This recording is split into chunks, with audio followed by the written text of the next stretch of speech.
अभिवाचन. श्यामची आई. लेखक साने गुरुजी. रात्र 38वी. आईचा शेवटचा आजार भाग 2. अभिवाचक स्वर अनिल सोमणी. आईचा शेवटचा आजार भाग 2. ये नमू, कसं आहे तुझं? तुझ्या पायांना जरा सूज आली होती, आता कशी आहे? आईनं नमूला विचारलं. बरे आहे, चाफ्याच्या पानांनी शेकविले. सूज ओसरली आहे, पण तुझं कसं आहे? अगदीच हडकलीस. ताप निघत नाही अंगातला? नमू मावशी आईच्या अंगाला हातच लावून म्हणाली. नमू, तुझ्याबरोबर पुरुषोत्तम येईल, त्याच्याबरोबर तांबलीभर तेल दे पाठवून. तेलाचा टाक नाही घरात. द्वारका काकू ओरडते, तुला सारे समजते. मी सांगायला नको? तू तरी का श्रीमंत आहेस? गरीबच तू, परंतु परकी नाहीस तू मला, म्हणून सांगितले. आई म्हणाली, बरे हो, त्यात काय झाले? इतके मनाला लावून घेऊ नकोस.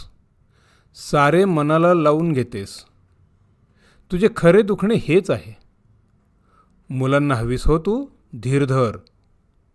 नमू म्हणाली, आता जगण्याची अगदी इच्छा नाही. झाले सोहळे तेवढे पुरेत. आई म्हणाली, तिन्ही सांजाचे असे नको ग बोलू. उद्या की नाही तुला गुरगुल्या भात टोपात करून आणेल, खाशील ना? नमू मावशीने विचारले. नमू, डोळे मिटावे हो आता. किती ग ओशाळवाणे, लाजीरवाणे हे जीर्ण. आई डोळ्यात पाणी आणून म्हणाली, हे काय असे? बरे होशील हो तू, व चांगले दिवस येतील. तुझे श्याम गजानन मोठे होतील. गजाननला नोकरी लागली का? नमूने विचारले. महिन्यापूर्वी लागली, परंतु अवघा 19 रुपये पगार. मुंबईत राहणं. तो खाणार काय, पाठविणार काय? शिकवणी वगैरे करतो. परवा 5 रुपये आले होते हो त्याचे. पोटाला चिमटा घेऊन पाठवित असेल, आई सांगत होती. श्यामला कळवलं आहे का तुमच्या दुखण्याचे? नमूने विचारले. त्याला कळवू नका असे मी त्यांना सांगितले आहे. तिकडे बिचारा अभ्यास करीत असेल. उगीच कशाला त्याला काळजी? येण्याला पैसे तरी कुठे असतील त्याच्याजवळ? येथे आला म्हणजे फिरून जाण्याच्या वेळी हवेत पैसे. पैशाशिवाय का ही लांबची येणी जाणी होतात? येथे कापात जवळ होता, वाटेल तेव्हा येत असे. परंतु विद्येसाठी लांब गेला. त्याला देव सुखी ठेवो म्हणजे झाले. माझं काय? आई म्हणाली. नमू मावशी निघाली. कुंकू लाव ग, तिथे कोनाड्यात करंडा आहे, आईनं सांगितलं. नमू मावशीनं स्वतःच्या कपाळी कुंकू लावले व आईलाही लावले व ती निघून गेली. आई, हे बघ मावशीचे पत्र. मला सारे लागले, वाचू मी? असे म्हणून पुरुषोत्तमने मावशीचे पत्र वाचून दाखविले. मावशीचे अक्षर सुवाच्य व ठसठशीत असे. मावशी येणार होती. आईला आनंद झाला. इतक्यात इंदू आली. इंदू, उद्या येणार हो सखू? तू पत्र लिहिले होतेस ना? हे बघ तिचे पत्र. दे रे इंदूताईला, आई पुरुषोत्तमस म्हणाली. इंदूताईनं पत्र वाचलं व म्हणाली, मी पाहीन त्यांना. तुम्ही त्यांच्या गोष्टी सांगत असा. वाटे की केव्हा त्यांना बघेन. इंदूच्या आईनं इंदूला हाक मारली. पुरुषोत्तम, चल आमच्याकडे. आईनं सांजा केला आहे, चल. इंदू म्हणाली, जा बाळ, त्या परक्या नाहीत हो, असं आईनं सांगितलं तेव्हा तो गेला. माझ्यामुळं तुझे हे हाल. तुला नीट खायला प्यायलाही मला देता येत नाही. मी अभागी आहे, काय करू मी तरी? वडील आईजवळ बसून म्हणत होते. हे काय असे? तुम्हीच जर हातपाय गळून रडायला लागले तर धाकट्या पुरुषोत्तमाने काय करावे? पुरुषांनी धीर सोडता कामा नये. तुम्ही काही मनाला लावून घेऊ नका. तुमच्या जीवावर मी पूर्वी उड्या मारल्या आहेत. सारी सुखे भोगली आहेत. वैभवात लोळले, मला काही कमी नव्हते हो. आले आहेत 4 दिवस कठीण, जातील. मी पाहिले नाही तरी मुलांचे वैभव तुम्ही पहा. तुमच्या डोळ्यात मी येऊन बसेन हो. असं आई बोलत होती.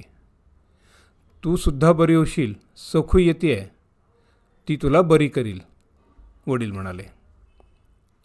कशाला खोटी आशा आता. आतून झाड पोखरलंय सारं, ते पडणारच हो. माझे सोने होईल. भरल्या हातांनी मी जाईन, सुवासिनी मी जाईन. तुम्हाला कोण? म्हणून फक्त वाईट वाटते, नाहीतर काय कमी आहे.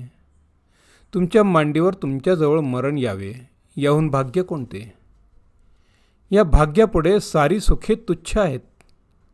या भाग्याच्या आनंदामुळे सारी दुःखेही मला आनंददायकच वाटतात. असं बोलत आईनं वडिलांच्या मांडीवर आपला कडक हात ठेवला. बोलण्याने आईला थकवा आला होता. पाणी, थोडे पाणी द्या ना तुमच्या हातानं, आईनं प्रेमानं सांगितलं. वडिलांनी झारीने थोडे पाणी तोंडात घातले. तुमच्या हातचे पाणी म्हणजे पावन गंगा, अमृताहून ते गोड आहे. बसा आज माझ्याजवळ, जाऊ नका कुठे. मी डोळे मिटून तुमचे ध्यान करते हो. असं बोलून वडिलांचा हात हातात घेऊन आई डोळे मिटून ध्यान करू लागली. फार थोर, गहिवर आणणारे पावन असे ते दृश्य होते. इतक्यात राधाताई आल्या. तेथे वडील बसलेले पाहून त्या परत जात होत्या. या इंदुचाई या, म्हणून विनयशील वडील बाहेर उठून गेले. राधाताई आईजवळ बसल्या. आईच्या केसांवरून त्यांनी हात फिरवला. केस जरा सारखे केले. पहाटे येणार वाटतं तुमची बहीण, त्यांनी विचारले. हो, पत्र आले, इंदूने वाचलं, आई म्हणाली. तिनेच सांगितले. बरे होईल. प्रेमाचा माणूस जवळ असले म्हणजे बरे वाटते, राधाताई म्हणाल्या. सारी प्रेमाचीच माणसे आहेत. ते जवळ आहेत, तुमचा शेजार आहे, आणखी काय पाहिजे, आई म्हणाली.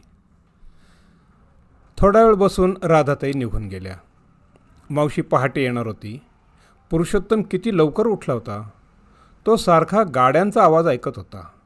बोटींची माणसे घेऊन येणाऱ्या बैलगाड्या पहाटेच्या सुमारास पालगडला येत.